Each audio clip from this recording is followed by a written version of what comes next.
Hi friends, today I am going to tell you about 94th Divyadesam Tirupulani Darbhasayanam Perumal Kalyana ஜெகநாதர் வீற்றிருந்த திருக்கோலம் கிழக்கே திருமுக மண்டலம் தாயார் கல்யாணவல்லி தாயார் விமானம் வேத தீர்த்தம் சக்கர தீர்த்தம் பிரதிக்ஷம் பல்லவராயன மகரிஷி அஸ்வத்த நாராயணன் சமுத்திரராஜன் திருமங்கையாழ்வார்களால் 21 பாசுரங்கள் பாடப்பட்டுள்ளது. ராமநாதபுரத்தில் தெற்கே 10 கிலோமீட்டர் தொலைவில் உள்ளது.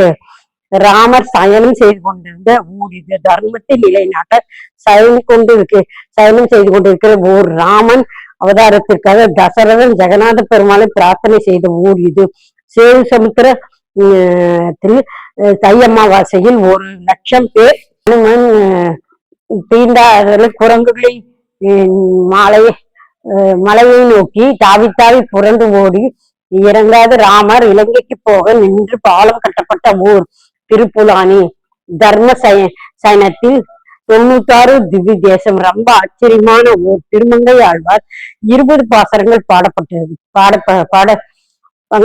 பாடப்பட்டு மங்காசம் செய்திருக்கிறார். இங்கே ஜெகநாத பெருமாள் ஆதிகாலத்திலிருந்தே எழுந்தள்ளியிருக்கிறார் என்று சரித்திரம் என்று பார்த்தோம். இந்த திருத்தலத்துக்கு புலானியாரே என்ற திருத்தலம் என்ற பெயர் வந்தது. புல் தரப்புல், அது முழுக்க நிறைய மலர்ந்திருக்கும் ஊர். அதனால்தான் புல்லாரானே திருத்தலம் என்று பெயர். இந்த ஊரை புல்வர், கல்வர், கலா என்ற 3 ரிஷிகள் தவத்திற்கிணங்க பெருமாள்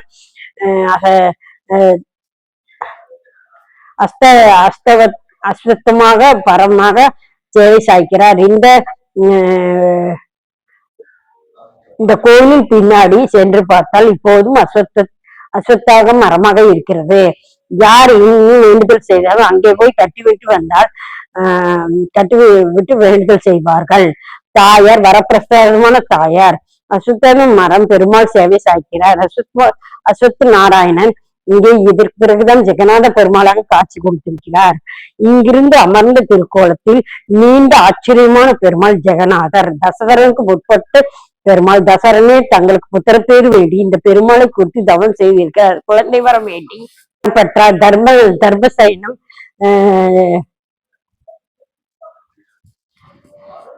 விபீஷணன் ஆழ்வாரே அனுகிரகம் அத்தனையும் இங்கே சரித்திரமாக முக்கியமானது. ராமனை தர்மசாயன பெருமாள் என்று எவ்வாறு சொல்கிறோம்? ராமன் ஊரங்குப்படையோடு வந்து இறங்கி விட்டார். இனிமேல் இடத்திலிருந்து தாண்டி அக்கறைக்கு போக வேண்டும். இங்கிருந்து போக வேண்டும் என்றுதான் தாண்டுவது என்று தெரியவில்லை. விபீஷணன் வந்தான்.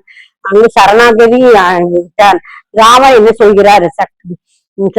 அடுத்தது சுக்ரீவன் வந்து ராமனிடம் பேசுகிறார். சுலபமாக தெரியவில்லை என்று சேது என்றார். சரணாகதி பண்ணும்போது எல்லோரும் ராமனிடம் எல்லாம் சரணாகதி அடைய வேண்டும். ஆனால் ராமனே சரணாகதி என்று சொல்கிறார். அவருக்கு இந்த சேது வேலை செய்து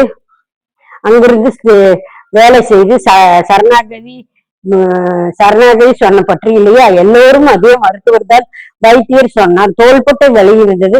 வைத்தியர் கிட்ட கேட்டார். கடுக்காயை அரைத்து போட்டுக்கொள் என்று சொன்னார். சரியாகிட்டு. ஒரு நாள் அவருக்கு மாரடைப்பு நோய் வந்தது. அவர் வைத்தியரிடம் சென்றார். 7 கடுக்காயை அரைத்து போடு என்று. தோள்பட்ட வலிக்கும் கடுக்காய், அது நெஞ்சு வலிக்கும் எப்படி கடுக்காயை அரைத்து போடுவது? சரி என்று ஆகிவிடுமா? புண் போகாத. அவனுக்கு தெரிஞ்சது அவன் எங்கேயும் சொல்ல வேண்டும். அதுதான் விபூஷணனுக்கு சரணாகதி தளித்திருந்தல்வா. அதனால்தான் ராமனையும் சரணாகதி என்று சொல்கிறார். ராமன் 3 நாட்கள் தரம் எனக்காக விடு என்று எனது வரவில்லையா? ராமனுக்கு கோபம் வந்து வில்லை கொண்டு வா, அம்பை கொண்டு வா. அம்பும் எடுத்தார். கையில் எழுதி வந்தார். பாய்ந்து ஓடி வந்து என்னை ரட்சிக்க வேண்டும். நான் உன் படையில் இருக்கிறேன். அவரை தொட்டு விட்டால் யாரையும் எல்லாம் மதிக்க ஆரம்பித்து விடுவார்கள். நீ தப்பு செய்யலாம். இங்கு மலமலையாக கட்டி நான் நிலன் உன் பாறையெல்லாம் மிதக்க ஆரம்பித்து விடும். நீ தட்டி செல்லலாம். இங்கே மலமலையாக கட்டி இருக்கலாம். அந்த இருக்கிறது. அக்கறைக்கு போய் அங்கே ராவணனை அழித்து விட்டு கொண்டு வந்து வருவார். இந்த ராமர் தர்மத்தை பற்றி சொல்லி அங்கே அழைக்க அனுப்பிய கொண்டு இந்த இங்கு ராமர் தர்மத்தை நாட்டி அவரையே தலைக்கு அணையால் கொண்டு அந்த ஆளை இந்த புல்லாதரை திருத்தலம் தர்பசைன பெருமாள், ஆசிரமம் முனிவர், ஆதிக ஜெகநாத பெருமாள் தெய்வ சிலையாக நிற்கிறார். கோலம் சக்கரவர்த்தி திருமகன் ராமன், தகாரி தர்பசயன திருக்கோலம், தர்பசயன திருக்கோலம். கிழக்கே போய் நோக்கி திருமுக மண்டலம். கல்யாணவள்ளி தாயார் பக்த ஆச்சரியமான தாயார். தாயார் ரொம்ப பிரசித்தமான தாயார். கல்யாண ஜெகநாத் பெருமாள் எல்லோரும் ஆசைப்படி போய் சேது தீர்த்தம் ஆடுவார்கள். சேது ஸ்தலம் முக்கியம், ஸ்தானம் முக்கியம். அது அங்கேயே அனுமார் சன்னதி இருக்குது. அந்த அனுமார் சன்னதியில் காட்சி தரிசனம் செய்ய வேண்டும். அங்கிருந்து உள்ளே வந்து தர்பாரேஸ்வர பெருமாளை தரிசனம் செய்ய வேண்டும். தை அமாவாசை ஸ்தானம் முக்கியம். அம்பரினி கடல் தீண்டியது. பௌர்ணமி அமாவாசை கடல் போய் தீர்த்தம் ஆடுவதில் தீர்த்தம் ஆடக்கூடாது. இந்த புண்ணிய தீர்த்தம் எப்போது வேண்டுமானாலும் தீர்த்தம் ஆடலாம். மற்றபடி 10 தீர்த்தம், முக்கியமான தீர்த்தம் சக்கர தீர்த்தம், ஹம்ச தீர்த்தம், வர்ண தீர்த்தம், கல்கத்த அஸ்வத்த விருட்சகம், கல்யாண விமானம், மொத்தம் 7 விமானங்கள். அஸ்வத்த நாராயண பெருமாள், புல்லுவரை திருத்தலம், திருமங்கை ஆழ்வாருக்கு அனுகிரகம். அவர்கள் இடத்திலிருந்து 20 பாசங்கள் பெற்றுள்ளார். இங்கு வந்து அனைவரும் ஜெகநாத பெருமாளை சைன கோலத்தில் அருள்பாலிக்கும் நாமும் சென்று தரிசனம் செய்வோம். அம்மா திருவியத்தில் ராமாயணத்தில் உட்பட்ட திருத்தலம் ஸ்ரீ ராமனின் தந்தை தசரனால் பூஜிக்கப்பட்டதால் தென்மை எழுத்தில் அடங்கு தன்மை என்றது.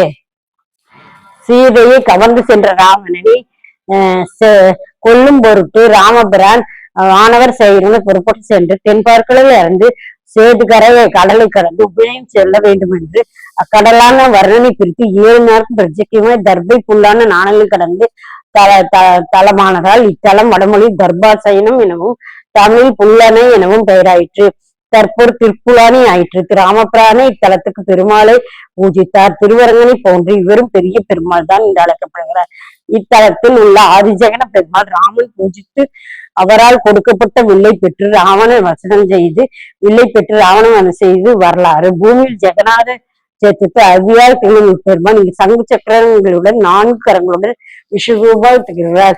நாமும் சென்று இந்த கல்யாண ஜெகநாத பெருமாளை தரிசனம் செய்து அருள் பெறுவோமாக. Okay friends, bye. Please subscribe my channel. Okay, bye.